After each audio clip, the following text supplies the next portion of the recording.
Outlander has been in the news a lot over the past few months, and we've had some insane stories come out. Recently, actors spoke on the ending of Season 6 and the future of the series. So stay tuned to today's video as we're going to discuss Outlander's Maril Davis on Season 6 finale and what's next in Season 7. First up, we have Outlander's Maril Davis on the Season 6 finale and what's next in Season 7. With the end of Outlander's 6th and shortened season, fans are going crazy about what might happen next in the series. Producer Maril Davis sat down with Digital Spy to talk about the future of the series and what exactly happened at the end of the 6th season. Davis had a lot to say about what was going on during the finale, especially with the dialogue-free scene from the opening sequence. The scene in Carmy's is Claire's memory. In the middle of the episode, Claire and Jamie have their last night in their beautiful house, and they talk about what their last meal will be. Claire says to Jamie, "The condemned in jail in my time got a last meal." And this was our order to what Claire's last meal would be: a cheeseburger at Carmy's and fries. We always try to do something in the title card at the start of each episode that gives some foreshadowing of the episode. Carmy's is a reference to Carmy Zlotnick, who was an executive at Starz when we first started the show.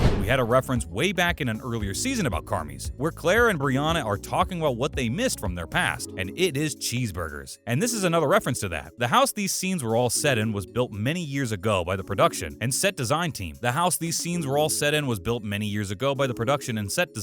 Davis spoke about how they knew this day was coming for a while and just knew what was happening with it. The exteriors and interiors they built for it were incredible, and fans loved these set pieces to death. Obviously, this house is no longer with us, and the set designers were sad to see it go. They spent so much time crafting these things to perfection, only for the show to do that to them. It's bittersweet and a shame, but it makes the show a whole lot more realistic and therefore better in the long run. Davis later revealed that this season was meant to have another 4 episodes, but as we know, this season was cut short and things turn out a little differently. There were much more intimate moments between the characters, which would have allowed later scenes to hit harder for the audience, and the end of the season turned out great, but it could have had more context and been a lot better overall. The season would have turned out differently in the story department as well with these 4 episodes, and Davis says we might hear about their plans someday. Many are wanting these cut parts to be used in the story for Season 7, but Davis assures people that this cannot happen. The moments they wrote and that were cut were meant for earlier scenes in the series. Using them to open up Season 7 just doesn't make a whole lot of sense, and fans wouldn't want a mess of a show off the bat of Season 7's release. What do you think about all this? Let us know in the comments below. And now on to some other Outlander news. Next up, next James Bond. Outlander's Sam Heughan details 007 audition. They might do Origin next, and other related news. Though he gained his popularity through Outlander, did you know that Sam Heughan actually auditioned for Casino Royale against Daniel Craig back in the day? All the way back in 2005, he was actually one of the lucky few to get an audition for the next James Bond movie at the time, Casino Royale. The screen tests and auditions were obviously very secretive, but we have had some insight over the past nearly 20 years about what went down. In an interview, he was asked about it. Heughan said, "I auditioned for it back when they were doing Bond 21, Casino Royale, but I was quite young then. I was like 20-something. It was when Daniel Craig got the role, and I think, initially at least, they were going to go younger, to go back to when Bond was like 20 years old. I actually feel like that's what they might do next, do an origin story, which would be pretty cool." An origin story for Bond makes a whole lot of sense, especially with No Time to Die revealing many secrets about how Bond really works behind the scenes. In the film, we see nods to the original actors for some of the characters, pointing out that the older films might have happened in the past of the story. Whilst we don't know what they might do just yet, it is awesome to think about it. What do you think? Let us know down in the comment section below. Outlander star Sam Heughan has some big fans for life after Jamie Fraser. During production on television series, actors tend to change over time, especially on shows that have been going on for many years. Actors adapt and learn new things as they go along with their character. This is something that Sam Heughan has noticed in himself since being on Outlander for the past 6 years now. He said that he's noticed his own personal growth and has gained valued experience as a person and as an actor. He said he was pretty green when he started on the show, but that now with the acting and life experience he has gathered, he has more opportunities and has a better life now than ever before. "I guess it's the confidence it has given me and experience," Heughan said. "It has been such a journey. He is now a part of other projects that are going to carry on after Outlander concludes. It's the next step in his journey and career as an actor. So it's nice to know he already has another job after the show ends." His other projects are a reality series named Men in Kilts with his fellow Outlander co-star Graham McTavish. He also started his own business with a spirits brand named Sassenach Spirits. He seems to be super happy with these new ventures and what his life is going to be like after the show ends. Well, I suppose you know, creating Men in Kilts, really enjoyed that process. We've been working on a couple other producing projects, so I'd like to do more. We've got a couple documentary ideas that we're working on, and actually, to be honest, directing, I'd like to direct something. There's a project that I've been working on for a while. And finally, we have, what do we know about the Outlanders prequel series in the works right now? Season 6 is really heating up the series as a whole, but some news that came out in the middle of last year really made the future of this world bright for the fans. The show is based upon books. This means that it still has much more content to go through. The book series Outlanders is based upon is also getting a prequel series written by the same writer of the originals. The 70-year-old has stated that she has barely started working on the project, but that the prequel book will deal with the love story of Jamie's parents, Brian and Ellen Fraser. We don't know much more than that, but it's great to see that such a thing is being made in the first place. This series deserves more love, and this new prequel book is great. You can imagine that years down the line, this book will be adapted into a show or even a movie possibly. The world and fan base of Outlander is looking very bright, so everyone is going to be happy for years to come. And that's the end of today's video. Outlander's had a rough few years, but over time, the series has become incredibly popular. It's filling in a market that just didn't have any content just a few years ago now. Everyone wants more period pieces, like Vikings or other shows. It's become an insanely popular genre over the past decade or so. More and more shows are being created based around different time periods that people would want to watch. Outlanders took the hype people had for these shows and made something truly special and something that stands out. What do you think of the show? And are you ready for the next season just around the corner? Let us know in the comment section down below. Hopefully you enjoyed this latest video. Make sure to like this video, comment down below, and of course subscribe to the channel with the notification bell rung. Thank you for watching today's video. Bye!